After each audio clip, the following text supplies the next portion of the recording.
All right, let's dive right into this fascinating new explainer on Hanti Lin's May 2026 paper, which tackles a completely wild, hidden metaphysical assumption lurking right inside our everyday statistics. The paper is called Never Too Late, a fully stochastic update to the potential outcome framework, and it delivers this really comprehensive overview of how we actually understand cause and effect in data. And look, this isn't just some abstract academic exercise. We're talking about the exact same math that data scientists use to decide if a new medical drug is actually working or if a multi-million-dollar public policy is effective. Literally, if the foundational math here is wobbly, everything built on top of it is at risk. So here's our quick roadmap for today. We'll start with Section 1, the classic causal framework, then move into Section 2, the parallel universe problem. After that, we'll explore Section 3, a fully stochastic update, before Section 4, introducing the date, and finally wrap up with Section 5, validating existing practice. Okay, I know that sounds totally like science fiction, right? But this question gets right to the heart of a massive status quo flaw in how we calculate causal inference. And just as a quick refresher, causal inference is really just the science of figuring out if a specific action actually caused a specific result instead of it just being a random coincidence.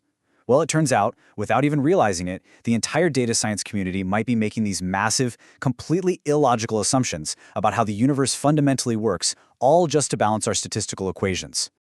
Let's kick things off with Section 1, the classic causal framework. If you're in data or economics, you've definitely relied on late, or the local average treatment effect. It is absolutely a cornerstone of the classic potential outcome framework, and it's usually identified using an instrumental variable. But here is the crucial crazy point. Traditionally, late assumes every single individual has a completely settled potential outcome. It operates in this strictly deterministic setting. Basically, it assumes that if I give you a headache pill, the outcome is 100% settled before you even swallow the thing. You'll either definitively be cured or definitively not be cured. There's no maybe, there's no rolling of the dice in this classic math. Everything is just locked in stone. But hey, reality isn't always black and white, is it? Bodies react differently, environments change constantly. Which brings us to Section 2, the parallel universe problem. So here's where the classic math takes a completely bizarre leap in logic.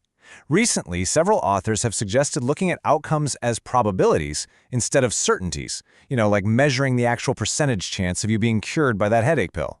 But when you try to cram those realistic, chancy outcomes into the rigid, classic late machinery, the math just breaks. To fix it, the model forces this underlying assumption that Lin calls the unique parallel universe view. This essentially asserts that in any possible world, every counterfactual condition immediately settles on a unique, determinate outcome, even when the underlying cause is fundamentally random. Think about how absurd that is for a second.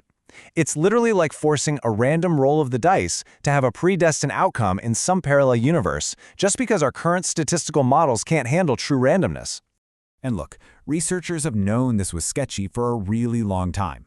The renowned statistician A.P. Dawid heavily doubted the plausibility of this exact view over 2 decades ago. And the philosopher David Lewis, he was building rigorous mathematical and reductio arguments against it all the way back in the 1970s.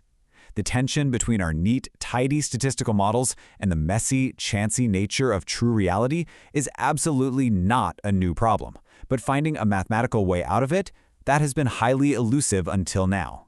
So we're looking at a massive fundamental shift here. We have the old deterministic model, which is just stubbornly locked into those settled, guaranteed outcomes, like you are definitely cured if treated. And we are trying to move to the new stochastic model, a framework that finally embraces reality by focusing on counterfactual probabilities. It asks, what's the actual chance you are cured if treated? To make that leap without breaking the formulas, we need a major structural update to the underlying math itself. Let's explore exactly how we pull that off by jumping into Section 3, a fully stochastic update. Hanti Lin's paper basically cleans house and gets rid of all that metaphysical baggage. First off, it drops the unique parallel universe view entirely. Good riddance. Second, instead of pretending outcomes are predestined, it models these chancy potential outcomes as Bernoulli parameters. If you're a bit rusty on your stats, just think of a Bernoulli parameter like a weighted coin flip. It gives us the exact mathematical probability of a single event either happening or not happening. And finally, the paper places these parameters safely into their own separate small probability spaces. It isolates them so they don't break the broader mathematical model. This is a total game changer for the workflow.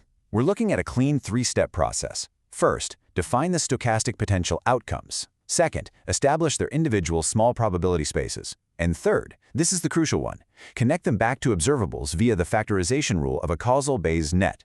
Simply put, a causal Bayes net is just a graphical model that lets us trace cause and effect. By using its factorization rule, statisticians can map these genuinely random, unpredictable parameters directly onto the messy, real-world data we actually observe in our daily experiments.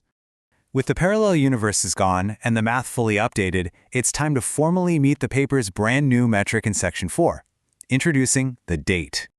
Say hello to the date. Yeah, that stands for the degree of compliance-weighted average treatment effect. I know, it's a mouthful, but let's break down what compliance-weighted actually means in plain English. In real-world studies, people don't always follow instructions perfectly. Some patients take their medicine exactly on time, and some just don't. This metric accounts for how closely subjects actually follow the treatment, their degree of compliance, but it does the math in a genuinely chancy, stochastic setting without assuming everyone's destiny is predetermined. It completely replaces the old deterministic reliance on what the classic framework called compliers, giving us a much more robust, realistic measure. Now, if you're a data scientist sitting there sweating, thinking every causal calculation you've ever run is now logically invalid, take a deep breath.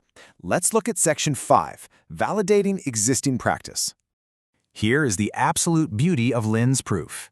Under assumptions that are roughly analogous to the classic late, but cleanly rewritten for a fully stochastic setting, the paper proves a massive point. The new date metric is mathematically equal to the existing instrumental variable, or IV estimand, and the IV estimand is simply the standard calculation economists and scientists have already been using for decades to estimate causal effects when hidden variables are at play. This right here is the big payoff of the whole paper.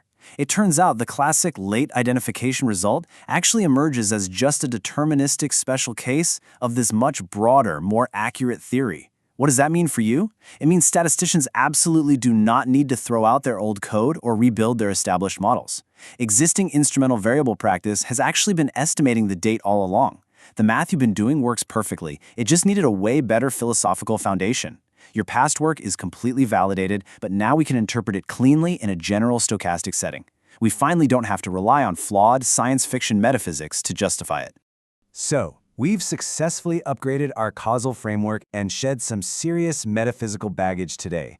But man, analyzing this paper really makes you wonder, if our standard everyday statistics secretly hid a parallel universe assumption for decades without us really acknowledging it, what other metaphysical flaws are just lurking in our everyday data models right now?